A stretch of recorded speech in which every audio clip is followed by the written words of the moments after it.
భాస్కర్ రెడ్డి టీటీడీని అపవిత్రం చేశారు. ఈరోజు టీటీడీ సొమ్ముతో జగన్మోహన్ రెడ్డి ఫోటో ఎలా పెడతారు? అసలు సిగ్గుందా?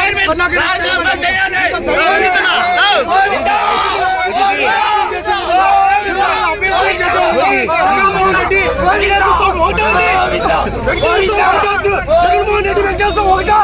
అసలు జగన్మోహన్ రెడ్డి ఫోటో ఎలా పెడతారు? ఎలా పెడతారు? గుడి కూడా కడతారా? తిరుమలలో గుడి కూడా కడతారా మీరు? టీటీడీ చైర్మన్ సుబ్బారెడ్డి నాశనం చేశారు. ఈ కరుణాకర్ రెడ్డి ఈ రోజు మేము ఓటాడుతున్నాం, భక్తులుగా మేము ఓటాడుతున్నాం. అసలు కరుణాకర్ రెడ్డి జగన్మోహన్ రెడ్డి ఫోటో తీసుకుని గర్భగుడిలో పెడతారా ఏంటి? వెంటనే ఫోటో తొలగించాలి. ఎలా పెడతారు? గుడి కూడా కడతారా? తిరుమలలో గుడి కూడా కడతారా మీరు? టీటీడీ చైర్మన్ సుబ్బారెడ్డి నాశనం చేశారు. ఈ కరుణాకర్ రెడ్డి ఈ రోజు